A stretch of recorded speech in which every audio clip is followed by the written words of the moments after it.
السلام عليكم ورحمة الله وبركاته. ازيكم عاملين ايه؟ يا رب تكونوا بخير. لو اول مرة تشوفوني ما تنسوش تشتركوا في القناة وتحطوا لايك للفيديو. فيديو النهاردة ان شاء الله هقول لكم ازاي هنركب استك للبنطلون الكامل او هندكك البنطلون الكامل بطريقة سهلة جدا وبسيطة، وهنوفر فلوس كتير كنا بندفعها عند الترزي.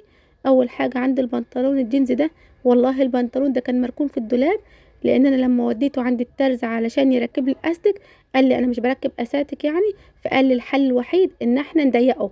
فعمل لي كذا تضييقه في البنطلون، فبجد البنطلون كان شكله وحش قوي، فانا ركنته في الدولاب. فطلعت دلوقتي قلت اعمل لكم فيديو وعلشان تبقى الطريقه واضحه قدامكم، ففكيت كل التضييقه اللي كان عاملها وابتديت ان انا اركب استك معاكم. هنا انا عملت فتحه في اول البنطلون من قدام، الفتحه تكون قد الاستك بالظبط، يعني ما نكترش من الفتحه علشان الاستك يبقى مظبوط بالشكل اللي حضراتكم شايفينه ده. هعمل فتحة برضو بنفس الطريقة في الناحية التانية. اهم حاجة تبقى الفتحة جنب التانية وتبقى الاتنين متساويين. اهم حاجة واحنا بنفتح البنطلون نفتح من فوق بس علشان البنطلون ما يتفتحش من تحت. يعني هناخد الجزء اللي فوق بس وهنعمل له فتحة بالشكل اللي حضراتكم شايفينه ده. ممكن تستخدموا المقص، ممكن تستخدموا القصافة، اي حاجة موجودة عندكم، بس نخلي بالنا والفتحة تكون من فوق بس. هنا عملت فتحة من الجنب ده وفتحة من الجنب التاني. هنركب الزرار. بالنسبة للزرار اهم حاجة الزرار يكون صغير قوي علشان الفتحات بتاعة الاستك بتكون صغيرة. لو مش متوفرة عندكم الزرار ممكن تستخدموا اي زرار موجود عندكم، يعني لو عندك قميص عندك بنطلون مش محتاجة الزرار بتاعته هناخدها عادي جدا. هنبتدي ان احنا نخيط الزرار، والتخييطة بتكون من فوق لفوق بالشكل اللي حضراتكم شايفينه ده. ومش لازم الزرار يكون ابيض، ممكن تستخدموا اي نوع زرار موجود عندكم. كده كده الزرار بيكون من جوه فما بيكونش باين. انا ابتديت ان انا اخيط الزرار معاكم، التخييط بيكون من فوق لفوق علشان الخياطة ما تبانش مننا. تمام. هنخيط الزرار كويس جدا وهنثبته زي ما حضراتكم شايفين. انا عامله في قناتي فيديوهات جميله جدا وافكار سهله جدا وبسيطه وهتعجبكم. انا عامله فيديو عن طريقه تركيبه الاستك الجزء اللي من ورا بس بطريقتين: طريقه الاستك العادي جدا اللي احنا بنخيطه، والطريقه تانية اللي هو الاستك اللي هو فيه فتحات نضيق ونوسع حسب ما انتوا عايزين يعني. هسيب لكم لينك الفيديوهات في صندوق الوصف. واتمنى لو اي فيديو يعجبكم اكتبوا لي في الكومنتات، ولو اي فكره عايزين نعملها لكم برضو اكتبوا لي في الكومنتات. هنا ركبت اول زرار، هركب الزرار التاني بنفس الطريقة برضه، والتخييطة بتكون من فوق لفوق. يعني ركزوا في الخطوة دي كويس جدا. واهم حاجة طالما بتركبوا زرار يبقى لازم الاستك يكون فتحات.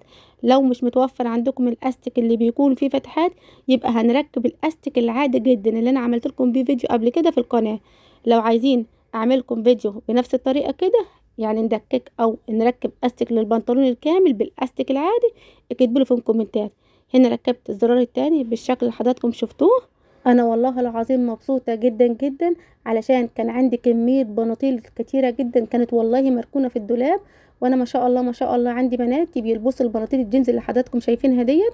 فوالله العظيم معظم البناطيل كانت مركونة في الدولاب بسبب ان هي ما كانش فيها استك، والسبب كمان ان هي كانت واسعة، والسبب الاكبر ان انا كل ما اودي بنطلون للترزي يقول لي مش بركب استك. الحل الوحيد ان احنا نعمل اللي هي بتكون تضييقات، يعني ياخد لي من كل حته تضييقه تضييقه، بيكون شكل البنطلون وحش جدا.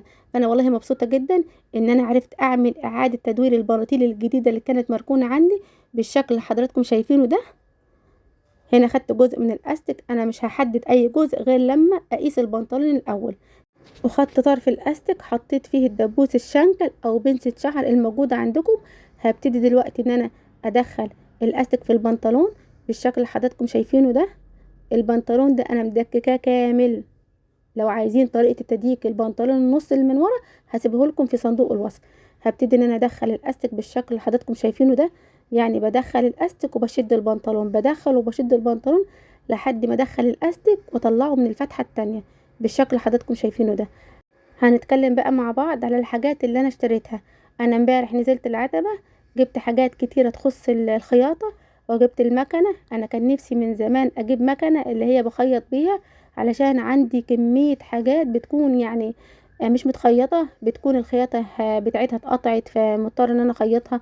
فكنت والله العظيم كل شوية رايحة جاية عند الترزي علشان اخيط البنطلون واخيط التيشيرت، كنت يعني كانت حاجات يعني بصراحة مزعجة. ان انا كل شويه اودي للترزي ويقول لي 20 واللي يقول لي 30، وكانت حاجات في قمه الابتزاز بجد والله العظيم. فامبارح نزلت العتبه جبت مكنه، بس جبتها اللي هي المكنه اليدويه، بجد خطيره على قد ما سعرها، يعني مش مبالغ فيه، على قد ما هي حلوه. يعني انا كنت بودي بالاربع بناطيل والخمس بناطيل للترزي، كان بيركب لي البنطلون ب40 جنيه، يعني وفرت من تمن 4 بناطيل وخمس بناطيل.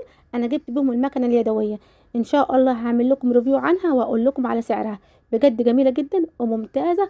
انصح اي حد ان هو يجيبها، والله العظيم تحفه تحفه. انا امبارح جبتها من العتبه وبدات ان انا اخيط بيها. هي في الاول بتكون متعبه علشان بتكون اول مره يعني تستخدميها، عايزه حد يكون متعود على الخياطه. يعني بعد كده انا امبارح لما كنت بستخدمها ما عرفتش استخدمها خالص، غير يعني مره ولا مره الحمد لله عرفت ان انا استخدمها. هنا دخلت الاستك وخرجته من الفتحه التانية بالشكل اللي حضراتكم شايفينه ده. اهم حاجه نخلي بالنا واحنا بنشد الاستك علشان الاستك ده بيتفلت بكل سهوله. همسك طرف الاستك اللي هو بيكون في الاول خالص، وبعدين هركبه في الزرار. دي خطوة مهمة قوي علشان الاستك ما يفلتش مننا، لازم نركبه الاول في الزرار ونثبته علشان ناخد الجزء اللي احنا محتاجينه والباقي هنقصه. بس اول حاجة بنوسع الوسط او بنوسع الاستك اللي انا محتاجاه الاول، وبعدين هقص زيادة. ده شكل البنطلون بعد ما دككته او بعد ما ركبت له الاستك. هبتدي ان انا اخد المقاس بتاع الاستك اللي انا عايزاه، وبعدين هركبه في الزرار علشان اعرف المقاس اللي انا محتاجاه بالظبط، وعلشان اقص الزياده فيه.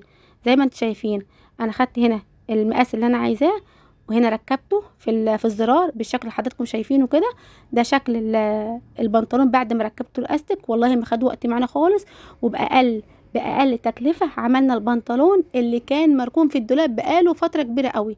وانا والله العظيم عندي كميه بناطيل لحد دلوقتي اصلا ما ركبتلهاش اساتك. انا نفسي اصور لكم فيديو واوريكم كميه البناطيل اللي مركونه عندي محتاجه ان هي تركب استك، فان شاء الله هوريها لكم في فيديو قريبا باذن الله. هنا خدت الجزء اللي انا محتاجاه من الاستك زي ما حضراتكم شايفين. هنبتدي دلوقتي ان احنا نخيط الاستك علشان لما نحب نضيق ونوسع ما يفلتش مننا. الخطوه دي برضو مهمه، ان احنا نمسك طرف الاستك ونبتدي ان احنا نخيطه علشان ما يفلتش مننا بالشكل اللي حضراتكم شايفينه ده. اتمنى لو وصلت لحد كده في الفيديو ما تنسونيش تشتركوا في القناه وتحطوا لايك للفيديو.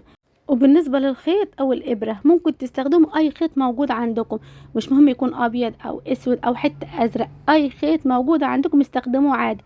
هو كده كده اصلا ما بيبانش لان الخياطه بتكون في البنطلون من جوه. هنبتدي ان احنا نخيط طرف الاستك كويس جدا جدا. اهم حاجه في الخطوه دي ان احنا نخيط الاستك علشان لما نضيق ونوسع الاستك ما يتفلتش مننا.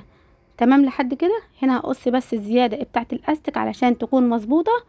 وده شكلها ما شاء الله، يعني ما خدتش وقت معانا خالص زي ما حضراتكم شفتوا. هنبتدي ان احنا نخيط الجزء التاني من الاستك. هنمسك طرف الاستك من الناحيه التانية وهنضيقه برضو بنفس الطريقه زي ما حضراتكم شفتوا.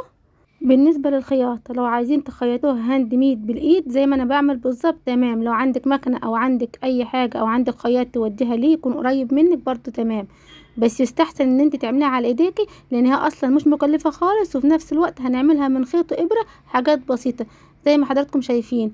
هنا البنطلون جهز معانا، هقص بس الزياده بتاعه الاستك علشان يبقى الاستك شكله جميل معانا. قومي بقى دوري في الدولاب وطلعي كل البلاطيل اللي مركونه واستفادي بيها. خساره لان البلاطيل بقت غاليه جدا دلوقتي، اقل بنطلون عامل 400 500 جنيه، فحرام البلاطيل تبقى غاليه وفي نفس الوقت تترمي خساره. فاحنا نلحق نستفاد بيها دلوقتي لان ما شاء الله البنات بتكبر بسرعه فالبلاطيل بتقصر، فانتوا استفادوا بيها. ده شكل البنطلون بعد ما جهز معانا، ما خدش وقت معانا خالص زي ما حضراتكم شفتوا، وبتكلفة بسيطة عملنا البنطلون اللي كان مركون في الدولاب. وبكده فيديو النهاردة يكون خلص معانا. لو عجبكم فيديو النهاردة ما تنسوش اللايك والشير، والسلام عليكم ورحمة الله وبركاته.